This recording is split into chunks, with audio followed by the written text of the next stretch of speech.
Mm-hmm. But we are going to have ZVZ of HaN versus AweAwe222. I don't really know how to pronounce that guy's name, so I'm going to keep saying it that way. Sounds about right. And let's get right into that one. A complete change of pace. I can't think of too many things the opposite of carriers versus scouts than a ZVZ on Talcross. Yeah, pretty much. All right. So here we go. Game number 1 of HaN versus AweAwe222.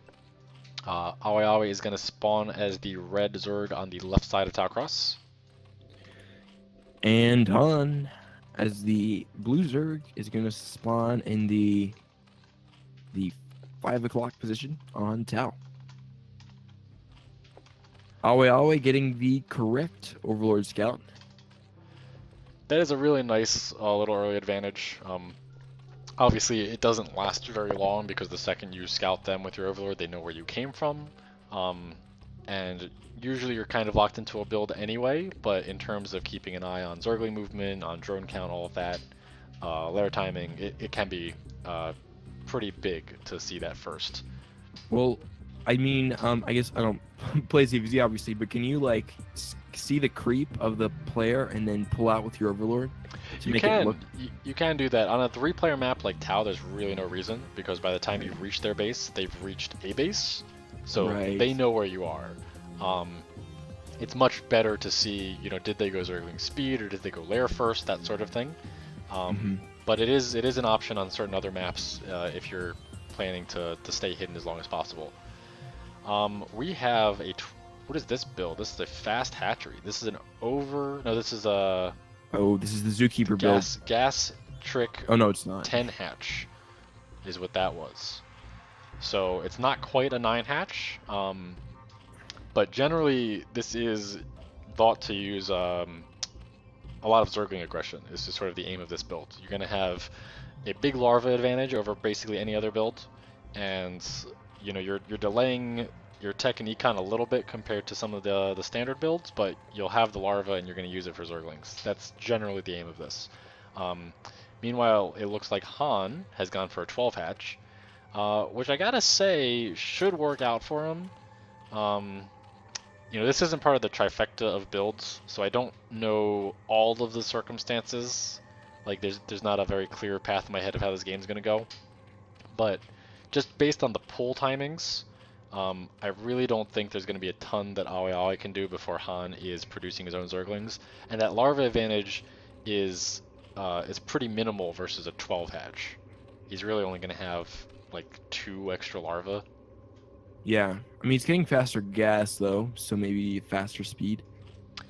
Yeah, there might be a very small window where those 2 larvae are in play, and you have speed and your opponent doesn't, where you can win a Zergling fight.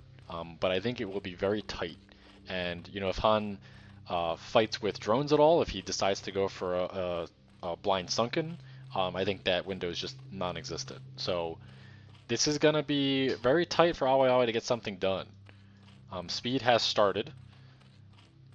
And he is going to actually, HaN is going to go for that very fast blind sunken. So that's tough. I'm not sure if this is going to work out for AweAwe222. Yeah, it is just yeah.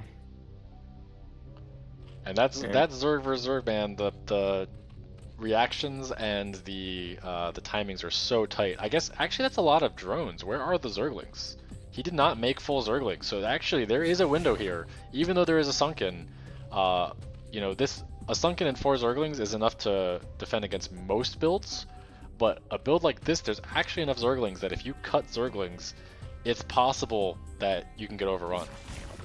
Taking a couple sunken hits is not great, but it's not the biggest deal. You know, the second speed kicks in, I'm sure he's going to go. And there it is. There's speed. Going straight past. He's going to try to run past that sunken, but great drone drill. Oh. Should have targeted the drones. Yeah, I think you are probably right there. But, you know, in range of that sunken, and getting those drones to get some hits on those Zerglings is such a big deal. Killing 1 drone now, this is getting some decent damage. Second drone goes down, but I don't know if that was enough because, you know, when you do this build versus 12 hatch, you're going to have a drone disadvantage, and HaN even cut some Zerglings to get extra drones. So econ-wise, HaN is going to be well ahead. Tech-wise, he's got the faster lair. He's actually making a spire now. We have a lair out for AweAwe. It's about 3/4, a little more than 3/4 done. So he's in a tough spot. Yeah, it's rough. Honestly, that drone drill was money. Yeah. I think. No, go ahead. Yeah. His defense pretty much rested on that, getting that drone drill. Otherwise, there would have been too many lings in the main. Yeah, if he was able to just push down the few lings and get like 7 lings in the main, then that would have been pretty tough to deal with. We were taking a lot of losses. I guess he could have run directly back to the natural and only mined at the nat, but then he's at risk of losing his pool. He's at risk of losing all the Zerglings popping out of that hatch. It could be a really tough situation. But the 10 hatch build is almost all in, and that wasn't a ton of damage, so he's playing behind. The Spire is going to finish in time to get his mutas out, but if you look at the amount of gas mined, he's just never going to be able to catch up on the muta count, so he's probably going to have to go Scourge, and then it's going to be up to HaN to micro against him. We do have a couple of Zerglings trying to get some harassment and scouting done, but they have Speedlings on their tail, likely not going to get much. Yeah. So, mutas, I mean, the mutas are going to be crossed here. I mean, he's just going to have to go for Scourge, correct? Right? I mean, yeah, not it's much just else he can do. When you know what the builds are and you know that you have the gas disadvantage, you can't fight like 5 mutas with 3 or 4 mutas. You just lose. So we're gonna have to see some Scourge, and you know, Scourge versus Muta, it's on the Muta player to win that fight. But they absolutely can, and HaN's a great player. I'm sure he knows how to do that micro. Not necessarily gonna be able to do it every time. Oh, we have Zerglings. We have a bunch of Zerglings popping, and he says, "Oh my God!" So Scourge are here. Actually, no micro out, but no real. It wasn't that split. So he actually wasted at least 1 or 2 Scourge there. And he's saying, "Oh my God," again. We have 3 mutas. I think he screwed up his macro. I think something's funky. Well, maybe those lings were supposed to be Scourge or something. Did he misclick? Maybe. But that's too much drone damage. That's way too much drone damage.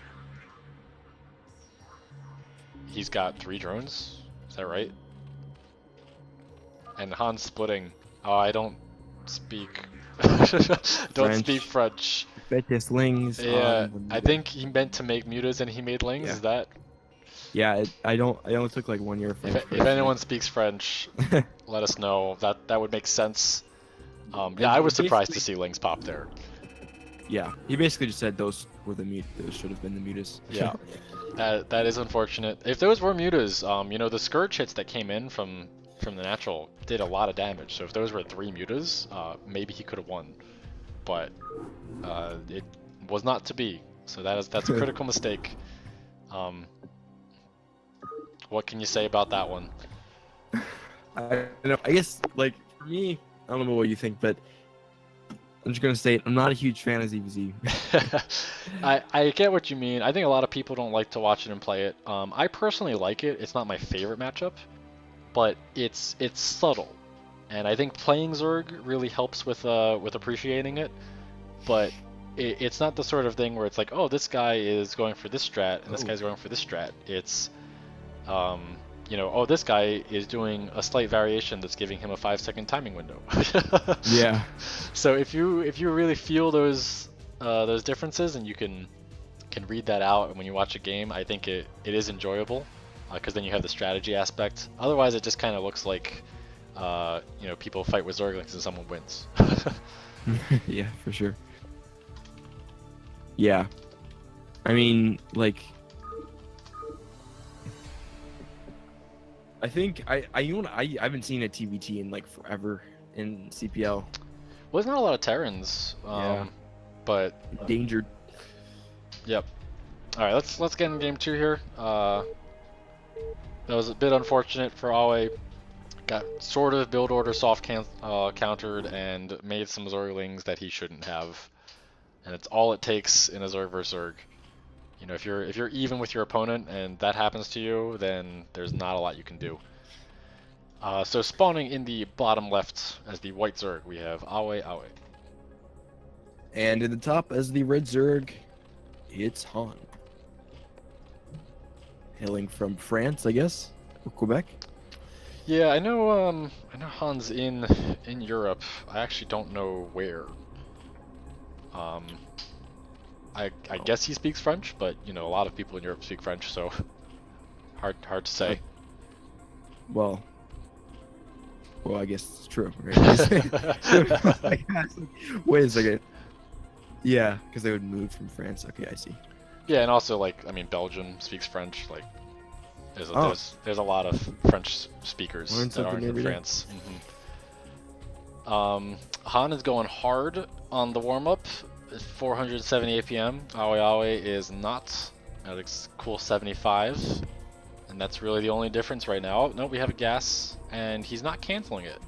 So AweAwe222, he's not playing the three sort of standard builds. You have like the 9 pull, 12 pull, 12 hatch.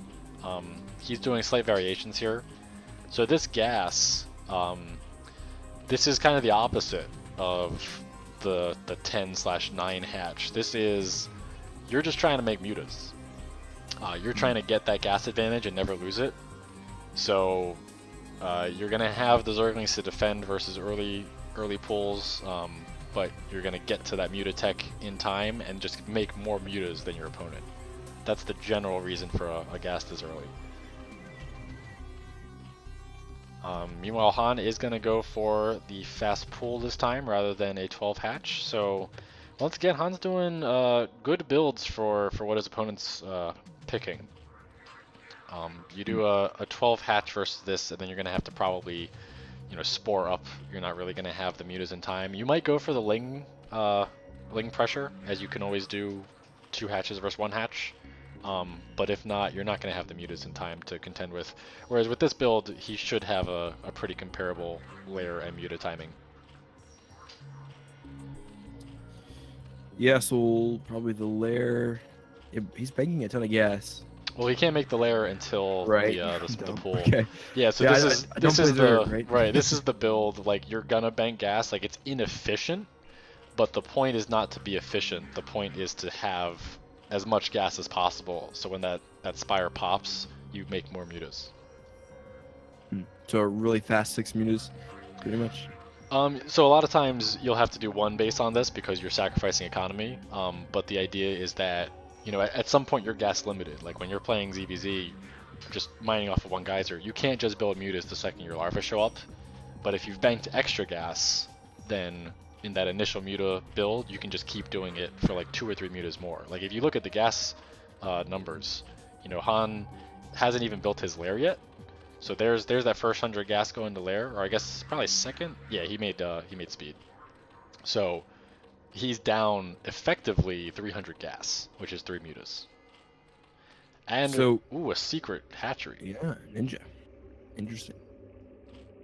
That is interesting. That plays into this well, because it can look like one base. If you do this build, it's not shocking to see one base out of this. And he's gonna have mutas.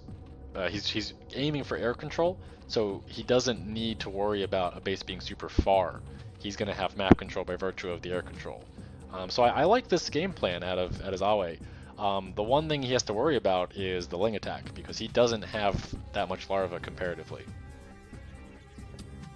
Yeah, this is actually looking kind of scary. Yeah, this is a nice position up on the ramp, trying to get as much out of his lings as possible. But I worry he droned a little too hard, so if we look at the counts, this is 7 lings versus, that's 9. And even with the ramp, that's not going to be totally enough, especially when you have these reinforcements. Like, this is just full-on ling attack from HaN, because he does have that 2 hatch. Always actually giving up the ramp. Is there a sunken? It's morphing now. He's going to have to micro pretty well around that.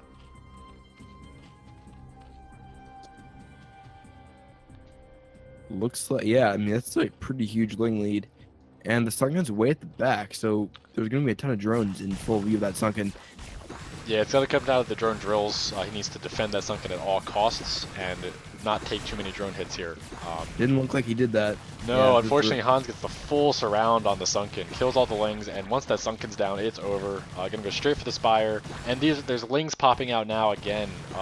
He didn't actually manage to make mutas with the brief window he had, so you know any potential to come back is over. At the very least, with 3 mutas, you can catch your opponent off guard and do this weird base racy situation. But with Lings, there's nothing you can do. So well played. You know, Han made some really good decisions. Got a little lucky in terms of the openings, as you do in ZVZ, but really played the situations well. I liked AweAwe's game plan though. Like it was close to working. Yeah. I've seen AweAwe quite a bit. He played the Memorial Day week thing, so got to cast a lot of his ZVZ. Seems pretty solid. Yeah, and you know it's tough when you watch like 2 short games and you just see a player lose both of them. You know it's hard to get an indication of their skill, but his game plans and the way he was executing, it makes me think that he is a strong player. That's just how ZVZ goes, you know. Right. True. Yeah. I mean, it's coin flippy. It's weird. It's hard.